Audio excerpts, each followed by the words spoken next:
दोस्तों, हमने पिछले वीडियो में देखा था कि किस तरीके से राजस्थान में एसआई भर्ती के ऊपर जो संवैधानिक अड़चनें थी उस पे हमने बात की थी कि किस तरीके से एसआई भर्ती का सरकार के द्वारा कैंसिल करना संविधान के खिलाफ है। आज अपन उससे एक कदम आगे जाते हुए इस पार्ट 2 में अपन ये देखेंगे आखिर ये जो भर्ती है इसको निरस्त कराने के पीछे कौन लोग हैं, क्या इनकी मंशा है, क्या ये वाकई में न्याय चाहते हैं, बेरोजगारों के साथ चाहते हैं या फिर इनकी कुछ और मंशा है। इससे थोड़ा सा पहले जाए, हमने पिछले चुनावों के अंदर भी देखा था कुछ तथाकथित बेरोजगार नेताएं किसी ना किसी पार्टी की टिकट पर चुनाव लड़ रहे थे। तो कुल मिलाकर के देखा जाए तो ये एक फिक्स क्रोनोलॉजी है कि ये जो नेता हैं इनको ना तो किसी बेरोजगारों से मतलब है ना किसी और से मतलब है। इनको सिर्फ और सिर्फ अपनी राजनीतिक रोटियां सेकनी है और ये आए दिन कुछ ना कुछ ऐसे मुद्दे की तलाश में रहते हैं जहाँ पे इनको पॉपुलैरिटी हासिल हो। तो ये जो ट्रेंड एक तरीके से बन गया है कि कैसे ना कैसे करके आप मीडिया के अंदर बने रहो, आप चर्चा के अंदर बने रहो, ये बहुत ही खतरनाक ट्रेंड है।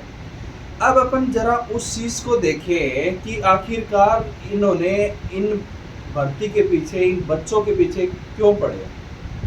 बहुत ही स्वाभाविक सी बात है। आप एक चीज़ बताओ, अगर पूरी दुनिया के अंदर आतंकवाद चरम सीमा पर है, फिर भी अगर किसी धर्म के 2, 4, 5, 10 लोग पकड़े गए तो ऐसा तो नहीं कि वो पूरा का पूरा धर्म ही आतंकवादियों का है। सेम उसी तरीके से इन्होंने क्या काम किया, 850 में से कुछ अभ्यर्थियों ने, वो 50 हैं, 100 हैं, 150 हैं, 200 हैं, जितने भी हैं, उन्होंने इस परीक्षा के अंदर नकल की। तो इन्होंने कहा कि संपूर्ण अभ्यर्थी ही सारे के सारे फ्रॉड हैं। तो सीधी सी बात ये है, अगर आप लोग न्याय की बात कर रहे हो तो आपका सबसे पहला काम है कि जितने भी आदमी गलत हैं आप उनको चिन्हित करो और उनको कड़ी से कड़ी सजा दो। ये कहाँ का न्याय है कि आप बोलो कि पूरी की पूरी भर्ती को ही कैंसिल कर दो।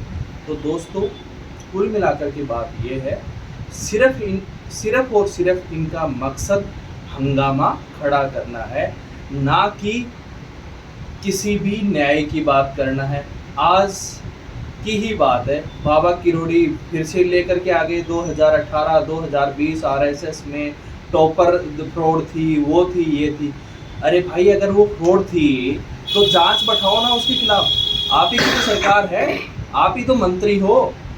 अभी आपका रेजिग्नेशन एक्सेप्ट तो नहीं हुआ। जब एक्सेप्ट नहीं हुआ तो आप मंत्री हो, फिर दे दो आदेश, ज़रूरत क्या है।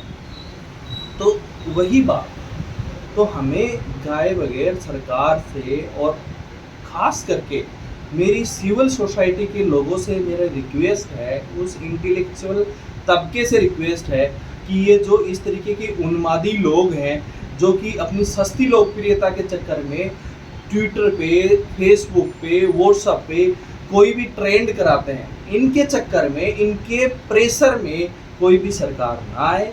क्योंकि कोई भी सरकार बनती है, कोई भी मुख्यमंत्री बनता है, वो संविधान की शपथ लेता है कि मैं हर इंसान के साथ न्याय करूँगा। तो न्यायपूर्ण तरीके से इस भर्ती के अंदर जितने भी गलत लोग हैं उनको बर्खास्त किया जाए और इस भर्ती को कैंसिल ना किया जाए और सबके साथ न्याय हो।